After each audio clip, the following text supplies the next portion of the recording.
Yeah, thank you again so much. I really appreciate it, and I love your YouTube videos. And I've always known about bankruptcy unclaimed funds, but I've never Mhm. really looked into them that deep. Right.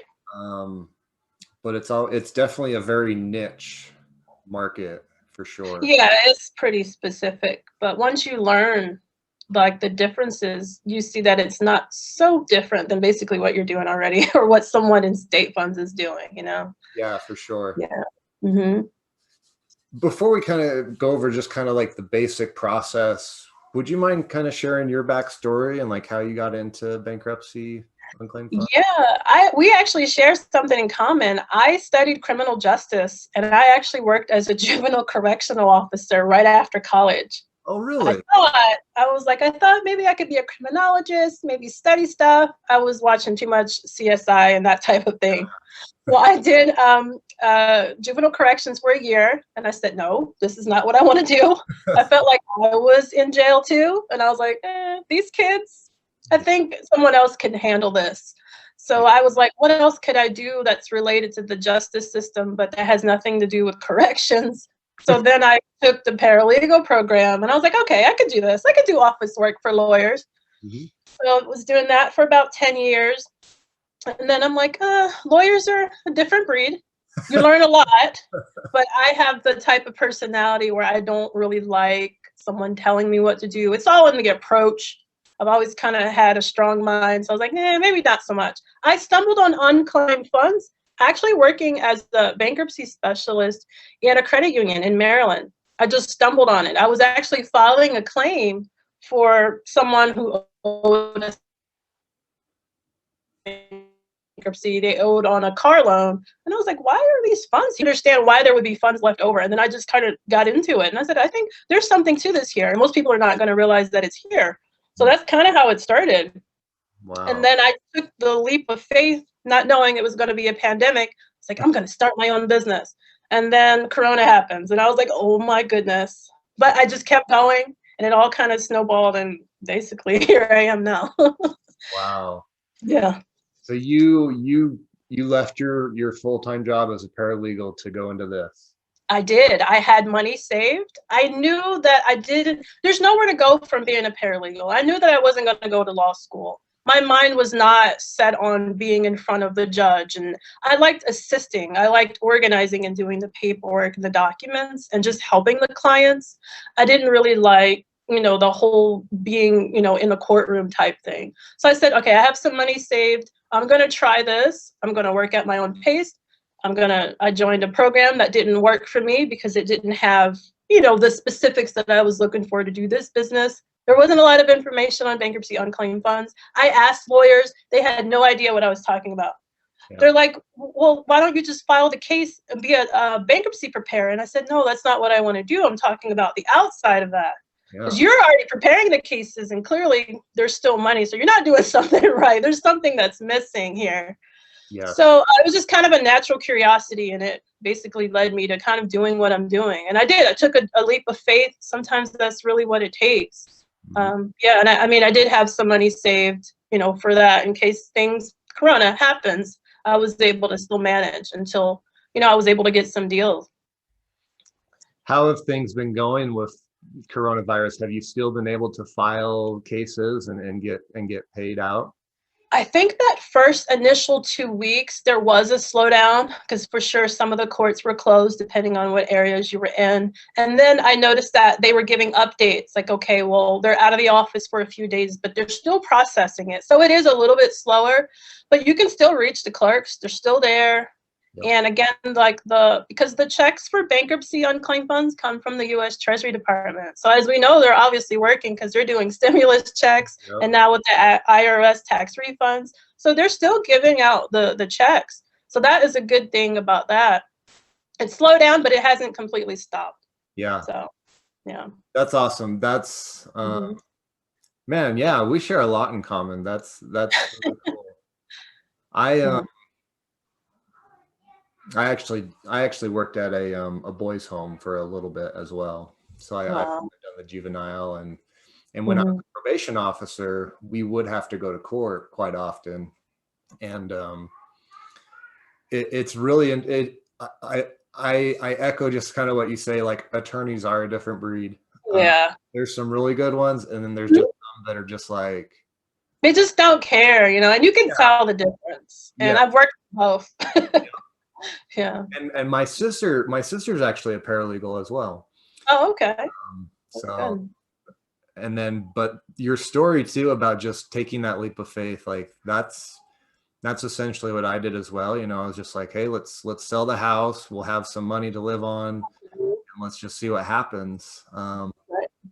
Some people kind of transition into it from part-time to full-time. Some people take that leap. There's no right or wrong way, but I love that. I love that story. And it's true with Corona, things have slowed down, but they have not stopped. Exactly. Yeah, for sure. That's so cool. Well, awesome. Well, if you wouldn't mind, kind of give us like just the overview of bankruptcy, unclaimed funds, and what are the steps one needs to follow in order to be successful in this type of business? Right. So when most people think about bankruptcy, they're like, oh, there's no money in it. That person or company didn't have any money. And that's not always true. So there's assets typically that are sold, or for Chapter 13, primarily someone or a company perhaps, or a couple will pay into a plan to pay down their debt over a 3 to 5 year period. And most of those cases don't make it. The people don't have all that money to pay back their creditors. And so these cases get dismissed. And then there's money left over from that because the courts stop paying back their creditors. And so oftentimes, 3 to 5 years, people move. They had that foreclosure that they had pending. They move, they live with mom or family members, and then they never notified their lawyer or courts that they moved. And so there's the money. It's sitting there. The court old address, and it never gets cashed. And so there's a surplus from that. And then companies will file claims in a case. And usually, again, 3 to 5 years, you're dealing with the collections department. There's a high turnover rate. There's all these problems, and they never follow up on it. And again, they send out the check to that old P.O. box, and then it just never gets cashed. So that's essentially really why the money is there. Something was sold, some property was sold, or there's some funds that we're kind of holding on to, and it just never made its way to the rightful owner. Yeah. Yeah. And then, so what is really needed to make this successful is you have to be motivated to do it. Like the lists are there. Some are in a general database, and then there are some smaller counties that have their own little PDF files. Okay. And you have to look through them. You have to sort through them. And most people don't really want to take the time to do that, to be honest. So you have to be logical. You got to have to follow, the steps. Okay, this is what was here. Let me find out, where do I need to go to find the steps. So you have to be willing to do some research. The good thing about bankruptcy is it's a federal rule with a code, and every district and state has their own little, local interpretations, as most counties do, or most districts. But all the information is readily available. You just have to be willing to read it. Read the instructions and fill it all in, which is great. But you have to be willing to put forth the work. The money is there, but it's not going to jump into your bank account. Like I tell my students who call me, and I said, as long as you're organized, you have to be willing to write things down, and because no one's going to be there to motivate you. You're not going to have an HR department. So you're going to have to be that person for yourself. And if you're willing to do that, then it can reward you if you're willing to put in the work. Yeah. Yeah. For those that may not be familiar with bankruptcy, there's different forms, but there's two main ones, right? There's Chapter 7 and Chapter 13. Right. So there's actually 6 chapters, and I do go over that in the course, the background. Gotcha. We're not really concerned with those. The primarily ones that we work on are 7s and 13s. Okay. Those are the most popular, and those are the ones that are going to have the funds available. And Chapter 7s are typically just a liquidation. Like I always think of sale, like, oh, that furniture sale is going out of business. Let me go see. It's always a liquidation. So they're getting rid of assets, and they're getting rid of that debt. And then that is typically about 5 years, or 5 months rather, depending on, what's going on in that case, about 5 years.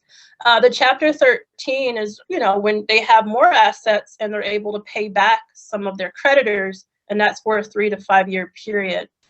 And those, again, they usually don't make it. The success rate is really low. I need to know that percentage nationwide. I wish I knew it because a lot of them don't make it. Wow. So yeah. This is just my question. On a Chapter 13, if a debtor is making their payment plan and they pay into the court, and then the creditor, let's say the creditor moves or whatever, can that money ever go back to the debtor, or do you just have to find the creditor that it's owed to?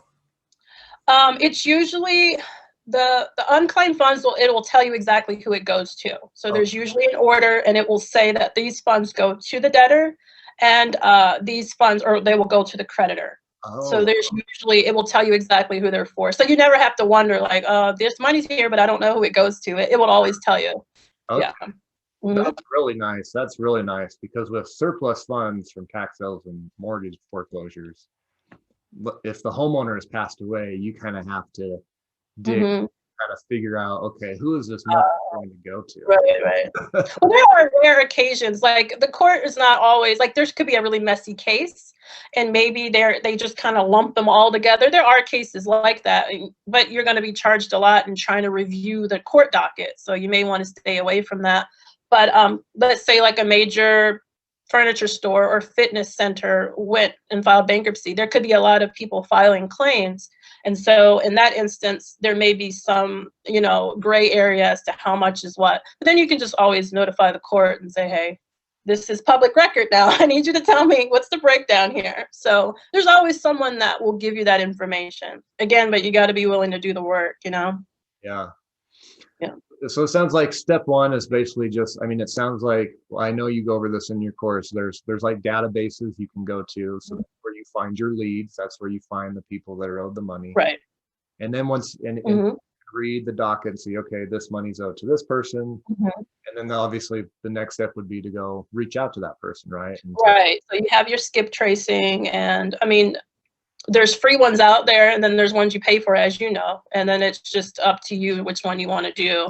And yeah, you reach out to them, and then there's a script, and you just kind of, I think the thing is taking away their doubt. People always have, is this really a scam? And you take away their doubt. And here, the good thing that I like about bankruptcy and I don't like about state funds is you have black and white documentation. They are going to remember filing a bankruptcy case. They may not remember opening up an account with, A and B Bank, years ago. So you have something black and white that can show them, hey, here's the court order. Don't you remember this? And they'll be like, oh yeah, I kind of remember that. So that's always a good thing, and it takes away all their doubt because you have all the information. You have their case number. Everything's there. Yeah, that makes sense. For those that may not be familiar, so for everyone that may be watching this, there's like 4 main types of unclaimed funds. There's state unclaimed funds, funds that are like old bank accounts, old safe deposit boxes, stocks. It could be a number of things. Right. Then what you were talking about is bankruptcy unclaimed funds. Somebody goes through bankruptcy, somebody's owed money. And then there's tax sale overages. I call them TOs. Right. That's when somebody loses a home to a tax sale and it sells for more than what's owed to the county. And there's mortgage overages or mortgage surplus funds. Somebody loses a home to foreclosure and it sells more than what's owed to the bank. So just so everybody knows the different types. We're just talking. Yeah, the different pillars, right? Yeah. And I would think bankruptcy and state funds may go hand in hand because there's usually not a whole bunch of real estate always that's sold, quite frankly. Usually it's the lender that will take it back. And that's a very specialized niche. If you can kind of get it in the bankruptcy and lift that, rule to kind of get back the house. I don't teach that process because you need to be a lawyer to do that. Yeah. Yeah, it's very specialized niche, and all the information is there once you figure out where you need to look, to be honest. Yeah. Yeah, but state funds and bankruptcy kind of go in hand because there's more volume based. You're going to be doing a lot more of these cases to kind of make the income come in. For, I guess, what you're talking about, taxes and what you specialize in, you're dealing with real estate. So the funds are going to be, the payouts are going to be higher. And I have to let people know that, on average. Yes, there are bankruptcy claims that are over 100, 200,000, but many eyes are on those. There's a lot of competition on those, Yeah. That brings up a good point. What would you say is like the average case amount that you work? I think that there are more cases that are around maybe 10,000 and under, to be honest. Maybe around 5 to 1,500. There's more around that time frame. So it goes, in certain percentages, and it goes down. But the good thing is again, once you realize the court ledger and you're able to read where you get the leads from, you can maneuver that and work on only those particular lists or those, the numbers that you want to do.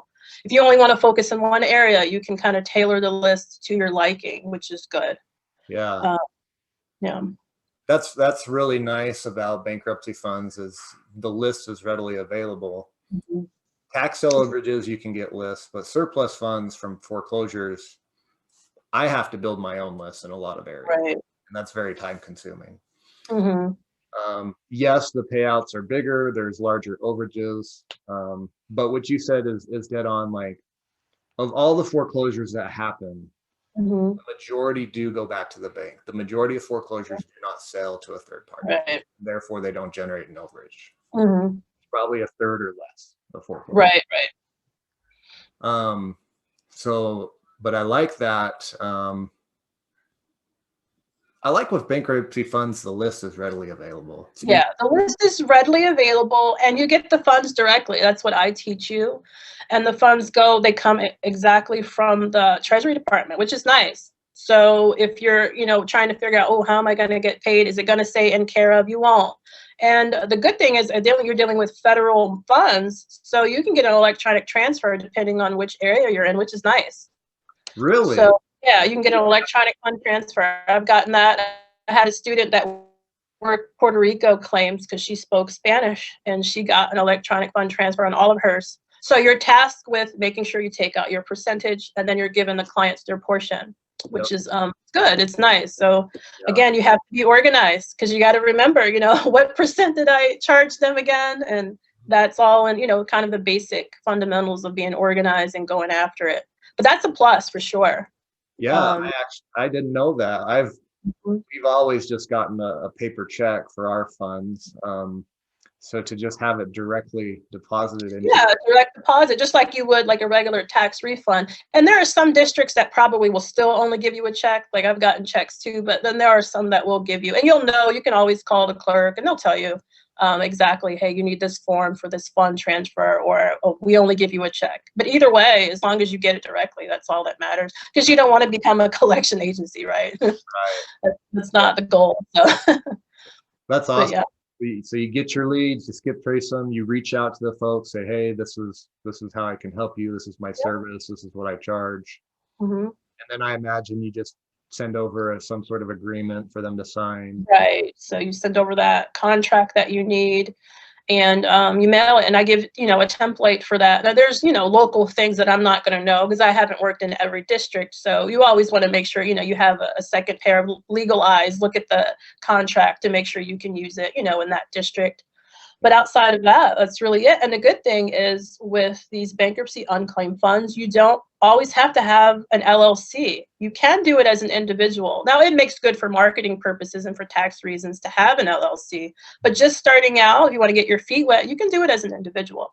Yeah. And it will tell you right on the, the instructions again, what you need specifically. So with that, with them telling you what you need, mm-hmm. Are you able to file everything on your own, or are you using an attorney to do it all? I don't have to have an attorney. They do work with third parties. Now, there are very specific smaller towns that you have to have a lawyer to do this with, like the Eastern District of Virginia, for example. They'll tell you that you need to be a lawyer. However, you can do it if you're the claimant. So if you're the debtor, you can claim your own funds. If you find out, again, the instructions are there, how to fill in the documents for the debtor, that is also a service that you can do. It's not the traditional, third-party overages, but if you can fill in the documents for the debtor, let them know that you're not an attorney, then they can pay you the percent, and you may want to get it up front. And it's usually a smaller amount, because most people are not going to want to pay you, $3,000 or $4,000. They're not going to do that, right? That's just a regular overage at that point. So you can do both ways: the traditional overages where you get paid on the back end, Or, this little method that I created because I was waiting for the larger payouts. And I'm like, what else can I do while I'm waiting for that? So let me see if I can just do it for them, and then they pay me up front. So I kind of created that. It's not traditional, but it does work.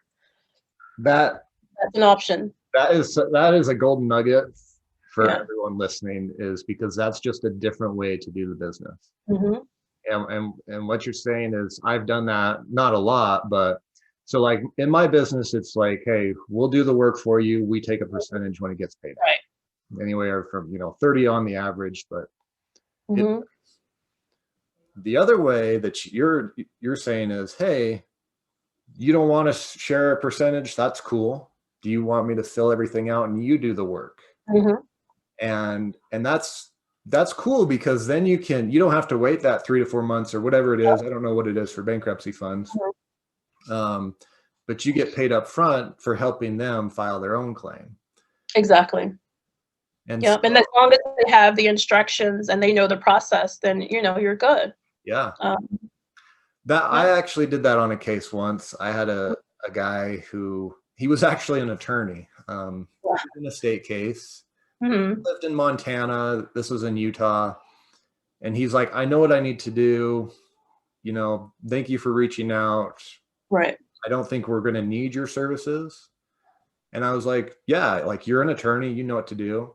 Right. If you need help, let me know. If you want me to draft everything for you, I'll do that for you and you can pay me. It was like a month later, he emails me and he's like, hey, I haven't done anything. Will you, how much is it going to be if you just draft everything? And I was like, 500. I don't have time. Can you do it for me? Yeah. Yep. And I was like, $500. Took me less than an hour. And he sent me a check, and I sent his forms, and it was a win-win, Right. So I love that you have that different method of doing things, because that. Yeah, well, I guess it comes again from being a paralegal, and it's formula writing. So once you have that formula, you just take this out, plug this in, and it just becomes a matter of, okay, this is how I do the forms, And then for someone coming outside, starting this without having a legal background, you can learn the formula. You can learn it. So it's not intimidating. And you're doing this as an individual. They know that you're not an attorney, and the courts accept it. So people are sometimes intimidated when they hear the word bankruptcy. And I'm like, no, just break it down to bite-sized pieces and then just make it work for you. It's doable. I'm doing it, so it's doable. Yeah. Right. That's awesome. And so that's kind of the two, because you've got two different courses, right? Right. So one goes over how to do it like the contingency method, right? Take a percentage. And then the other method goes over how you can help people and get money up front, right? Right, and get money up front, right. And so there is an option. Keep in mind, most people are not going to want to do it up front, because then that's kind of gives them, oh, is this really a scam? And you're like, no, it's not. You can do it on your own. That's my thing. You can do it on your own, but most people don't know how to submit documents to the court, and that's usually what gets them to turn it around. So yeah, there's two methods, and I teach both. I try to give you the background of bankruptcy in general first, with terminologies. You always need that first, because there's different terms that you need to know with each niche that you're doing this in. And then I go over basically the process from beginning to end. And I walk you through one specific claim with one claimant, and I show you how to fill in the documents to the end, basically. And that's basically what's missing from my YouTube channel. I don't show you everything. It's just, different nuances that come up, I share it. But the step-by-step process for sure is in the course. Yeah. That's the same that I do, like on my, we talk about what are the steps, why we do certain things, case studies, but I'm still working through your course, Nick. I like it though. You're very detailed. I appreciate that. Thank you. It's taken me a minute. Yeah, I wanted to.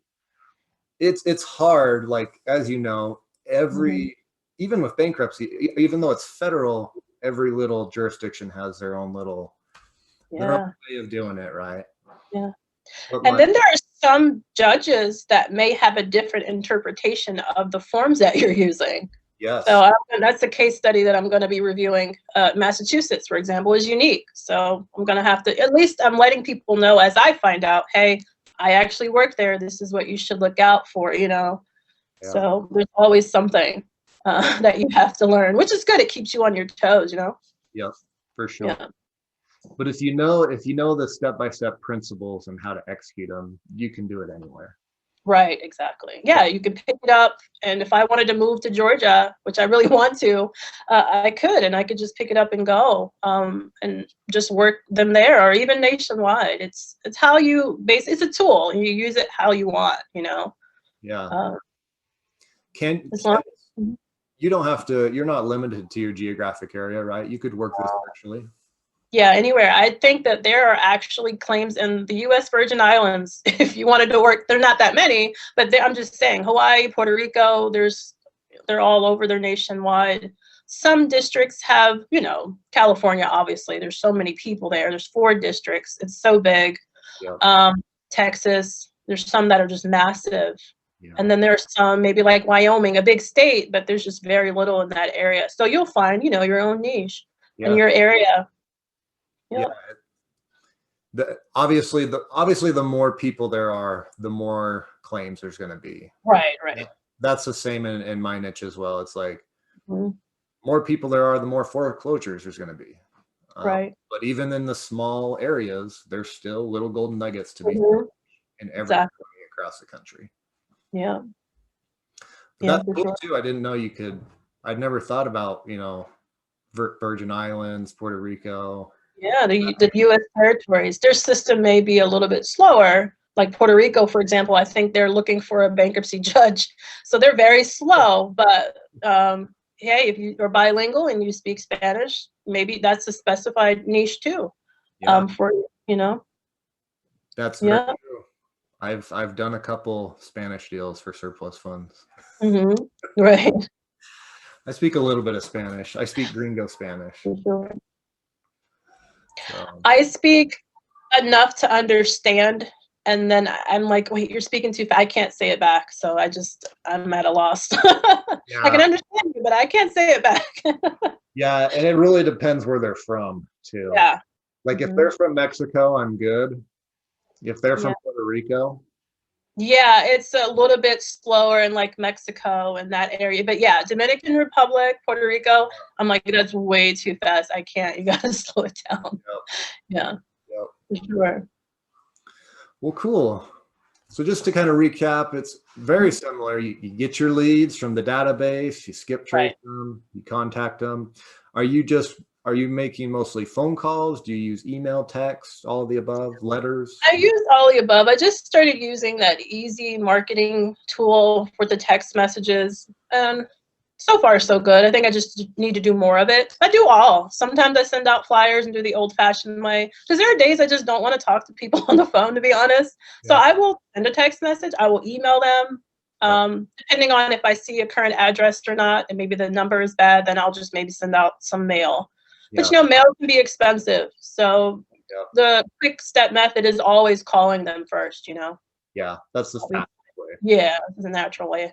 But yeah, the other ways still work. I've had people call me back and they're like, I got your letter. And I'm like, oh, really? So it still works, you know, depending on, you know, where you are. Cool.